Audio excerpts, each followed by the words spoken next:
Hi guys! Welcome back to my channel. So, super random lang yung video na to. Napag-desisyonan ko lang na gusto ko siyang i-video kasi medyo marami-rami din yung nabili ko kahapon sa Landmark. So, bihira talaga kasi ako mapadpad sa Landmark or sa Trinoma. Kasi alam nyo guys na, lalo na sa mga matagal ko na friends sa Facebook and Instagram, nagaling ako sa South. So, Cavite pa. Pag pumunta akong Trinoma, parang dulo sa dulo yun, North to South. So, sinamantala ko na. So, napadpad ako doon kasi kung follow niyo ako sa Instagram or sa Facebook, alam niyo na, nagpunta ako sa Mount Pinatubo, nag-trekking kami doon for the first time, and super excited na ako na i-share sa inyo yung vlog ko and yung photos ko sa vlog ko naman. So, yun, please abangan niyo yung i-upload ko na video and vlog post about that. So, since doon yung meetup place namin, doon din kami binaba sa may Mindanao Avenue, malapit siya sa Trinoma. So, doon, tumuwid na kami. And then, super gusto ko rin talaga makapunta ng Landmark kasi doon ko nabibili yung mga mura lang na brushes, like yung Artist Studio and yung iba pang brands na mura lang siya, pero maganda yung quality niya. So, yun. Ito yung mga napamili ko. Yan. So, by the way, yung gamit ko ngayon, yung pang vlog ko na camera, dahil nga, super random lang talaga ng video na to. Kailangan ko na siya i-vlog kasi kailangan ko na rin gamitin yung mga iba kong nabili. So, bago pala doon, napadpad kami sa, hindi ko alam, pop culture or pop couture. Basta yung pop something doon. Maraming magagandang damit at mga sapatos. So, mag-iipon ako and then bala kong bumalik para bumili ng mga damit at sapatos. So, nanggaganda talaga and ang mumura. Tapos, ito lang, nabili ko lang to dun sa may, ay, nakalimutan ko yung pangalan. Basta yung pagpasok mo na doon siya sa entrance, Nava, I don't know how you pronounce it, pero ito siya, 90 pesos lang, 99 pesos, kasi meron akong shades na nabili sa Zalora na wala siyang ganitong case, and super ganda niya. Actually, ito yung nagamit ko sa trekking namin sa Pinatubo. So, wala siyang case, kaya binilan ko siya, and super mura lang, 99 pesos. Tapos, maganda na siya. Actually, kahit anong sunglasses yung ilagay ko dito, pwede.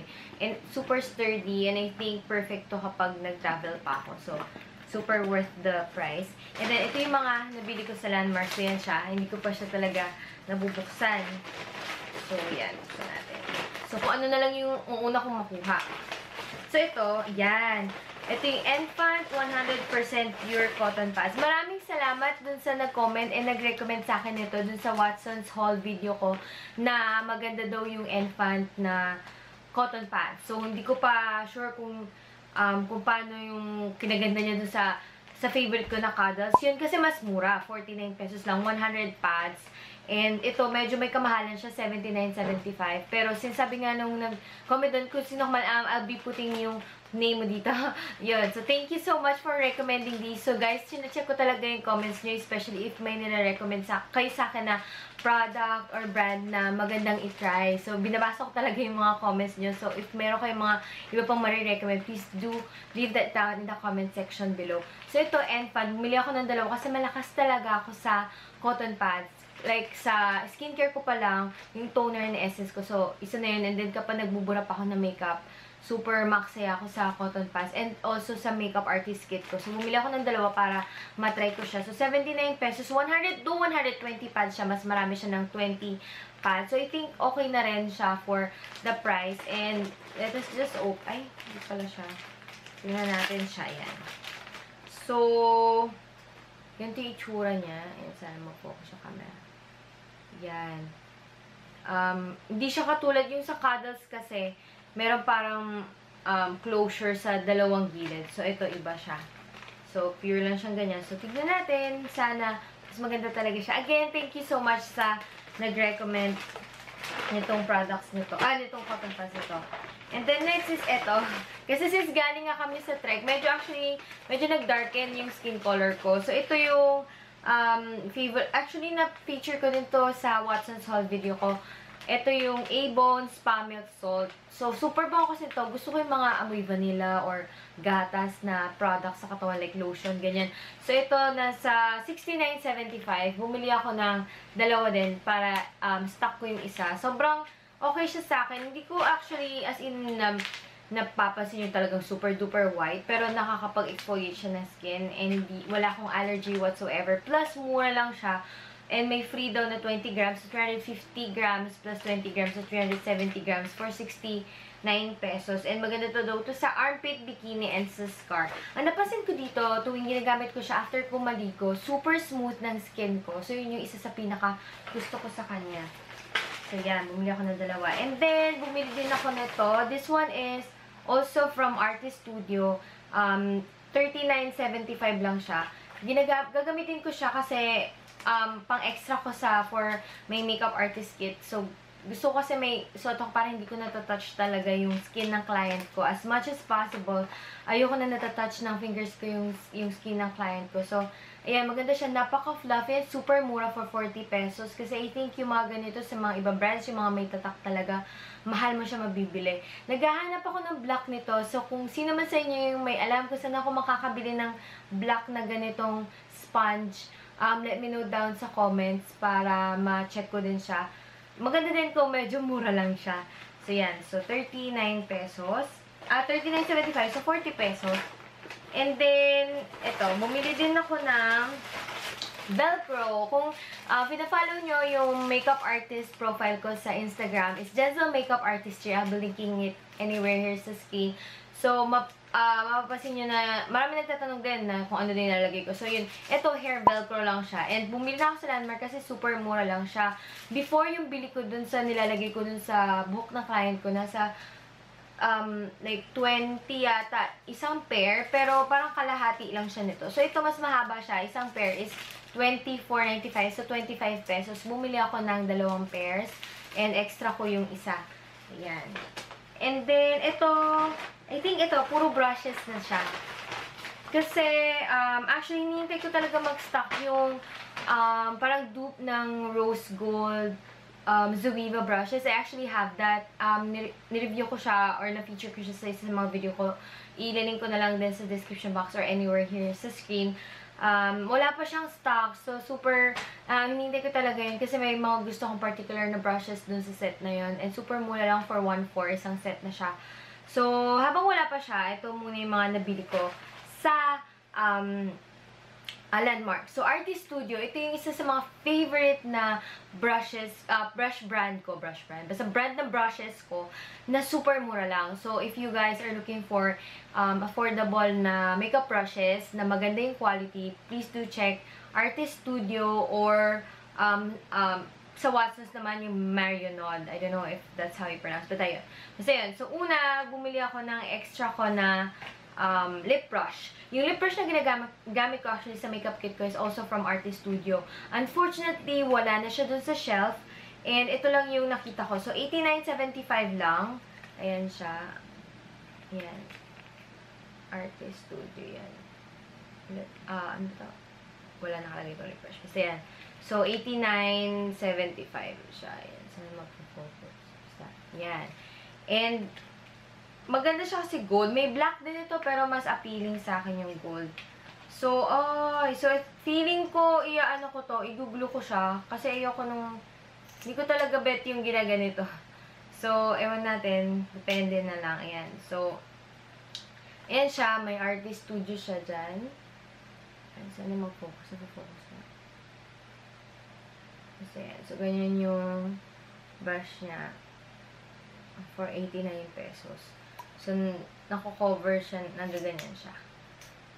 Ayan. So, feeling ko baka i-glue ko siya para steady lang siya na mahaba. Ayan. So far mukhang okay naman.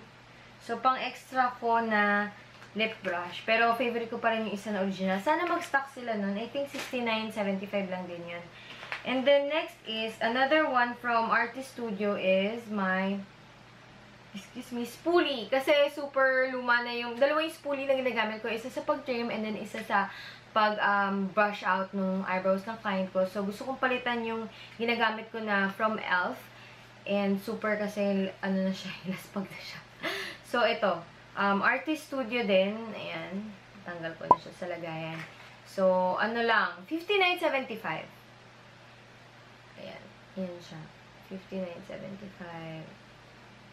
Actually, pang mga spoolie brushes, hindi naman talaga kailangan na branded kasi pang ganyan-ganyan na naman siya. So, yan. 59.75. Ililipat ko na to sa makeup kit ko. And then, next is ito. Gahanap kasi ako ng mura lang na fan brush. Meron kasi akong fan brush, pero pink siya. So, parang pag nilalagay ko siya dun sa brush bag ko, super alayo ng colors niya. Kasi normally, mga black and white lang yung brushes ko. So, naghanap ako ng black na mura lang. Meron kasi sa Swoosh, nasa 600 siya. So, medyo namamahalan pa rin ako. So, ito, wala siyang, pangalan niya ay Jean Press. Ayan, Jean Press daw. Ay, saan nakikita niya yan? Basta yan siya. Ayan. Tapos, 129.75 lang. And in fairness, malambot siya. Ayan, no? Sana. Ayan, malambot siya. And, ayan yung tatak niya, Jean Press. Sana nagpo-focus. Ayan.